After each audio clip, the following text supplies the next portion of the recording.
O sea que podíamos generar, y a veces es lo que a mí me parece cuando veo tanto nombre y tanto apellido combinando social, ético, responsabilidad de empresa, institución, capitalismo. Esa es la impresión de que me produce a mí.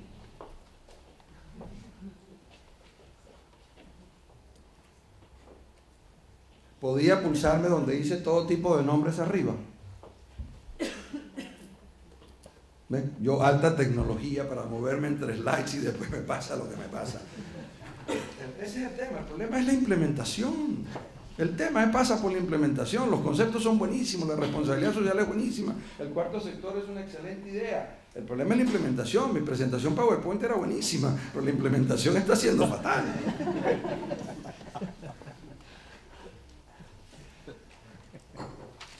Si no fuera por esto y los ratos de hambre, la vida sería aburrida.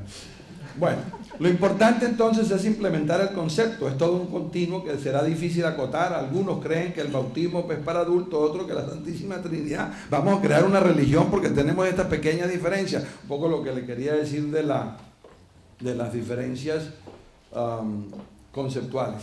Entonces, ¿cuáles son las ventajas y desventajas de una definición que creo que es lo que estamos buscando ahora? Y les voy a poner el ejemplo de la responsabilidad social corporativa. Al principio, la responsabilidad social de la empresa todos creíamos que sabíamos lo que era.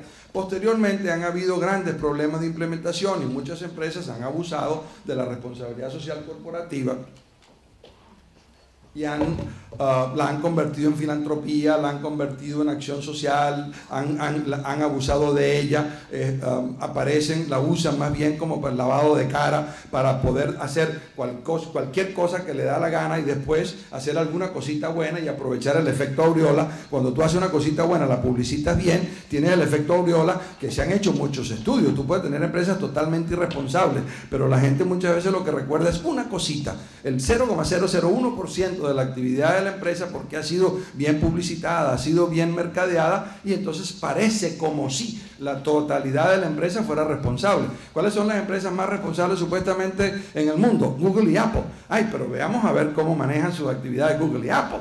No, lo que pasa es que son conocidas y tenemos el efecto halo de que me encanta el iPhone, no lo tengo por cierto, pero le encanta a todo el mundo el iPhone y extrapolamos de que eso quiere decir que la empresa es responsable, que no tiene nada que ver. Entonces la responsabilidad social corporativa ha sido sumamente abusada y ha evolucionado mucho el concepto. Por ejemplo, en la Unión Europea es muy descriptivo. Hace unos 10 años la Unión Europea tenía aquella definición que decía las actividades de la empresa que van más allá, voluntarias de la empresa, que van más allá de la ley para mitigar impactos ambientales, sociales, etc. Es una definición bastante larga.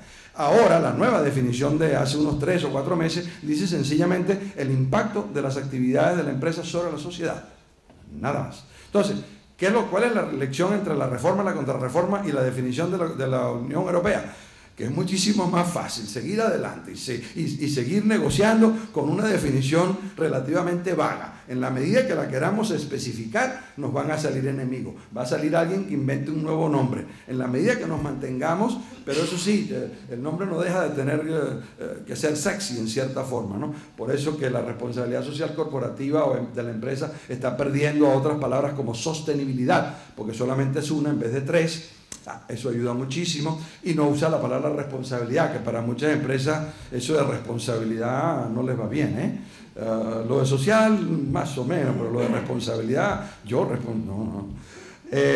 Entonces creo que tenemos algunas lecciones en ese sentido, y por eso le decía que si vale la pena precisar qué es el cuarto sector, si vale la pena ser excluyente o si nos basta una definición simple de instituciones que priorizan la contribución a la solución de problemas sociales con sostenibilidad financiera, que esa sería la que yo pongo, pero vale decir, yo soy una sola persona y es lo que estoy tratando es de provocar la discusión que va a venir más tarde. Entonces, el cuarto sector podía actuar más bien como envolvente y no necesariamente como alternativa. No quiero decir que el cuarto sector es una alternativa a lo que ya se está haciendo, sino como un envolvente y tratar de aglutinar una gran cantidad de actividades que ya se están llevando a cabo, pero poniéndole un objetivo claro y un instrumento claro. Para mí el objetivo claro obviamente es el objetivo de producir beneficio social, y el instrumento es de una institución que sea financieramente sostenible. Si no es financieramente sostenible, si depende de donaciones ocasionales, puede llegar a ser más bien del tercer sector. y de eso podemos hablar. Entonces necesitamos, para que esto siga adelante, vamos a necesitar más claridad. Probablemente vamos a tener que esperar tener alguna tradición que la sociedad misma le dé legitimidad. Yo sigo creyendo que un marco jurídico no es indispensable, pero ayudaría muchísimo para resolver algunos problemas de conflicto que uno pudiera tener con otro tipo de instituciones. Recordemos lo siguiente: el primer sector tiene marco jurídico, empresa privada. Segundo sector, sector público, tiene marco jurídico. Tercer sector, fundaciones, ONG, ¿tiene marco jurídico? Cuarto sector, ¿tiene marco jurídico? Necesita marco jurídico. Algunos dicen que no. Yo sí creo que necesita marco jurídico simple, pero sí creo que necesita un marco jurídico por lo siguiente: cuando es empresa, yo tengo que tener alguna ley que diga que no me aplica la ley de mercado de capitales y que no me aplica tal o cual artículo del Código de Comercio, porque tengo muchos artículos que son restrictivos al tipo de actividad que yo puedo llevar a cabo de esa manera. ¿Podría algún accionista eventualmente demandarme porque estoy violando alguna de las otras leyes existentes? Entonces, yo no digo que sea complejo, puede ser sumamente simple, pero creo que eventualmente se va a necesitar un marco jurídico para poder entrar dentro de ese ecosistema. Entonces, hay una gran cantidad de superposición, pero sigue manteniendo la característica. El primer sector hace responsabilidad social, y alguno me podría decir que aquella flechita que está allá arriba, esta flechita que podemos llamar la responsabilidad social de la empresa, es cuarto sector. No, sigue siendo primer sector, solamente que se ejecuta desde el primer sector algún tipo de actividad que puede beneficiar a la sociedad. Lo mismo con el segundo sector, hace actividades que benefician a la sociedad. El tercer sector hace actividades que benefician al cuarto sector. El tamaño de las flechas es mi impresión de cuál es el grado de superposición entre los diferentes sectores. Pero eso no obsta. Claro que todos tienen impacto social. El primer sector tiene impacto social, el segundo sector tiene impacto social, el tercer sector tiene impacto social, pero no es su objetivo. El objetivo del primer sector no es impacto social, el objetivo del primer sector es tener beneficio, pero de paso comparte el valor creado, comparte y crea valor social. Pero el objetivo, donde yo lo sitúo, es por el tema objetivo. Entonces, para que lo entendamos un poco mejor, y esta es posiblemente mi única contribución al seminario, porque todo lo demás ya lo conocían, hice un pequeño análisis de las ventajas y las desventajas de los tres primeros sectores para ver cómo hago para caracterizar un cuarto sector. Entonces, el primer sector, la empresa, una de las principales ventajas que tiene recursos financieros, tiene capacidad de gestión, tiene ingenio, tiene creatividad, tiene eficiencia, busca eficiencia, busca resultados. Eso no quiere decir que todas las empresas sean así, sino que eso serían las ventajas de la actividad empresarial del primer sector. Obviamente que hay muchas que no lo son, pero tiene una gran cantidad de desventajas, algunas de las cuales han sido altamente intensificadas en los últimos años, como la avaricia, la miopía. Obviamente la empresa se caracteriza por ser cortoplacista, por buscar el dinero relativamente a corto plazo. Tiene impaciencia, y si las leyes se le oponen o si las regulaciones se le oponen, pues buscará la manera de darle la vuelta a las leyes. El sector público tiene una gran cantidad de ventajas, tiene el poder político, tiene una visión global, supuestamente responde al pueblo, o aquí en España decimos más al ciudadano. Los españoles queremos, y me parecía muy simpático cuando ahora la campaña del PP y el PSOE, los dos hablaban de que los españoles querían cosas muy diferentes. ¿Será que le preguntan a diferentes españoles, no? Pero bueno, se supone que tienen que preocuparse por la totalidad, y no solamente por un grupo de la sociedad, sino por la totalidad de la sociedad. Tienen acceso a recursos, sin embargo tienen también grandes desventajas como el cortoplacismo. Un político no piensa más allá de la próxima elección, normal, natural. Bueno, perdón, hay algunos que sí, pero en general el tema de la burocracia, hay tentaciones, ganan muy poco, y por este otro lado están unos que ganan muchísimo, y por este lado están algunos que si tú me haces un favorcito me ayudarías enormemente, y el otro, si te hago el favorcito me ayudarías enormemente. Se juntaron el hambre con las ganas de comer, y eso se llama corrupción. Pero para cada corrupto necesitamos un corruptor, y para cada corruptor hay un corrupto, o sea que no le echemos la culpa uno solo de los dos. La sociedad civil tiene una gran cantidad de ventajas: la imparcialidad, la pasión, el conocimiento de la problemática, la buena voluntad, etcétera, pero tiene las en cierta forma, problemas de la sobrevivencia, porque en general siempre están, las instituciones de la sociedad civil siempre andan peleando por una donación, peleando por una ayuda, están muy preocupados por su supervivencia, están normalmente desarticuladas, casi que por definición. Lo más difícil que hay es articular las instituciones, las organizaciones no gubernamentales. No es que compitan entre sí, pero sí tienen una competencia común, que son los recursos, las donaciones, las ayudas, son casi todas del mismo lugar para todas ellas, y hay que competir a muerte para poder obtener esos recursos. Entonces es muy difícil articularlas, y obviamente que suelen tener algún tipo de ineficiencia. ¿A dónde voy? Al punto que más quería mostrarles, que no es ese, por supuesto, ni ese tampoco. Podemos sacar lo mejor posible de las tres y tratar de reducir las desventajas. Mi propuesta de cuarto sector es esa. Las posibles ventajas de ese cuarto sector sería que tuviera capacidad de gestión, sacamos esa característica de la empresa, que tuviera ingenio y creatividad, sacamos esa característica de la empresa, que tuviera como objetivos eficiencia y resultado, sacamos esa característica de la empresa, que tuviera imparcialidad, sacamos esa característica del tercer sector, que tuviera pasión por lo que hace, conocimiento de la problemática, buena voluntad del tercer sector. Como habrán observado, del segundo sector no saco nada, yo no... Bueno, si alguno me dice, saco algo, pero a mí no se me ocurre nada del gobierno. Bueno, perdón, de los gobiernos estadales, ¿no? De los gobiernos locales, sí. Casi, no me invitan más.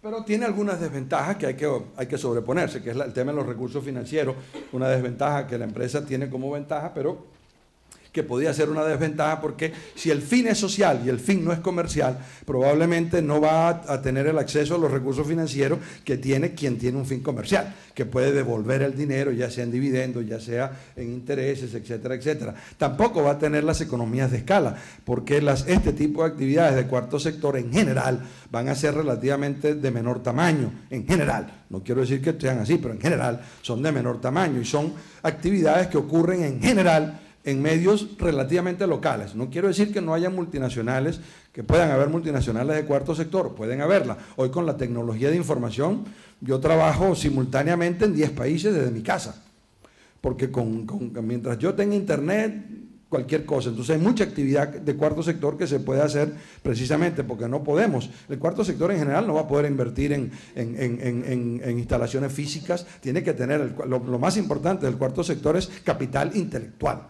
Capital intelectual, tecnología de información, son los principales activos que tiene que usar. De allí que tiene algunas desventajas, pero mi propuesta era tratar de ver cómo conceptualizamos esto de tal manera de sacar lo mejor de los primeros tres sectores y tratar de reducir las desventajas de los demás. Y les propongo esta cuatritomía, que yo digo que la empresa tiene beneficios sociales, pero subordinados.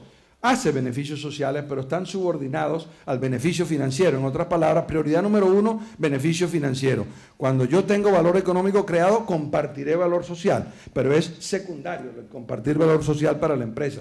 El gobierno crea beneficio social, pero con recursos soberanos, con lo que le da la posesión del territorio, con lo que le da la posesión de sus recursos naturales, con lo que le da su capacidad de emitir billetes, lo que le da su capacidad de poner impuestos, etcétera. La sociedad civil produce beneficio social con recursos sociales, pues la sociedad civil en general son recursos de la misma sociedad que son reciclados dentro de la misma sociedad. La propuesta es de que el cuarto sector sí se podría diferenciar a través de tener beneficio financiero para poder crear beneficio social. Vale decir, prioridad 1, crear beneficio social. ¿Cómo? Con beneficio financiero, porque si no los tienes va a ser muy difícil crear beneficio social. Y si los creas con recursos de la sociedad, eres tercer sector. Y si los creas con recursos soberanos, eres segundo sector.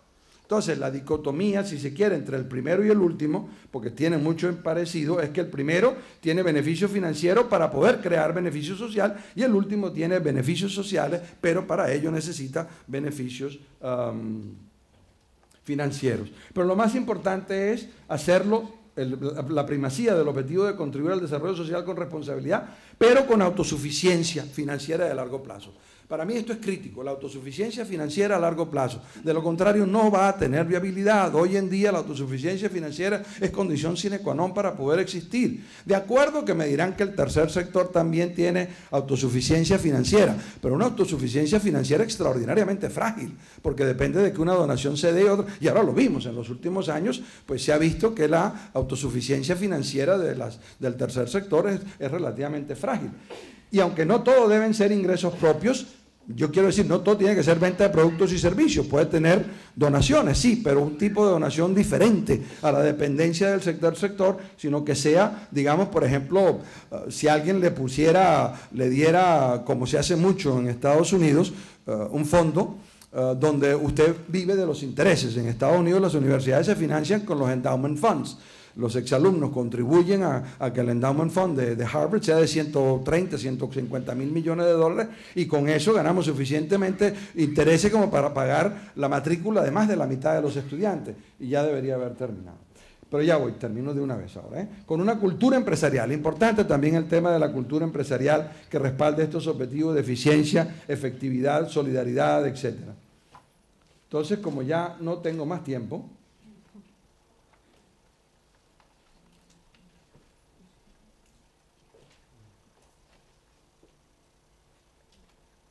termino con las lecciones aprendidas de la evolución de la responsabilidad social corporativa para el cuarto sector. El nombre ha sido un obstáculo, lamentablemente triste, pero el nombre de la responsabilidad social corporativa ha sido un obstáculo porque todo el mundo ha buscado mejores nombres y lo que han hecho es crear una gran confusión. Y creo yo que el cuarto sector nace ya con la confusión al tratar de aglutinar toda esa cantidad de nombres. No digo que sea imposible, solamente digo que es una lección aprendida, que puede ser un obstáculo para que la gente entienda. Ayer estuve en la entrevista en la radio y todas las preguntas eran alrededor de eso, pero yo no entiendo. Y me volví a preguntar, pero es que no entiendo. Dime tú, ¿cómo haría un taxista para montar una empresa del cuarto sector? Le digo, es que el taxista no es el más idóneo para montar una empresa del cuarto sector. Pero lo que quiero decir es que vamos a enfrentar ese reto total. Entonces, lo más importante es el tema de implementación. No hay que ser dogmáticos en la diferenciación, como veía con el ejemplo que les quería poner de la contrarreforma. Colaborar rinde más frutos que la división, y que el deseo de innovación y diferenciación no nos lleven a la dogmatización. Y mis comentarios de cierre: la responsabilidad social tiene características del cuarto sector, pero por definición no lo puede ser, porque la responsabilidad social nace de una institución que tiene como objetivo el lucro, no el objetivo social. Hace objetivo social, pero no es su razón de ser. Hay supervisiones inevitables, una gran confusión. El cuarto sector tiene una característica como la RCE, o es un sector como el empresarial. Yo creo que va a terminar siendo una característica, pero de nuevo el tiempo dirá, una vez que tengamos los ecosistemas. No debemos ir a dogmatismos, aperturas a todos. Los objetivos de lo que queremos lograr es lo más importante. Sería preferible que tuviéramos una discusión sobre cuáles son los principios fundamentales del cristianismo y no hilar fino con el sexo de los ángeles.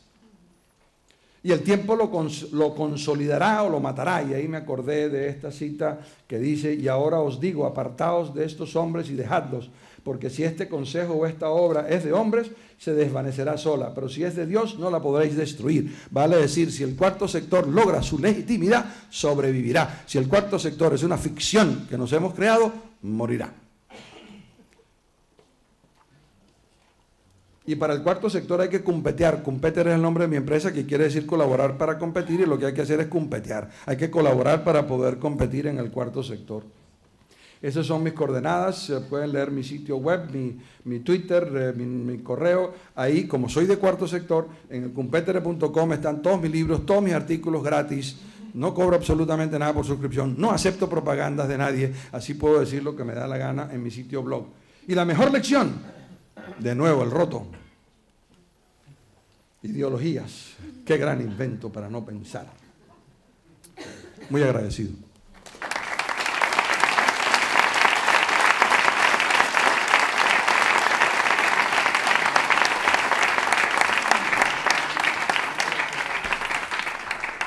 Pues muchas gracias, Antonio, por tu brillante exposición, aunque tecnológicamente quizás no ha sido tan brillante, pero conceptualmente creo que has compartido el valor que has creado a lo largo de tus experiencias, muy interesante.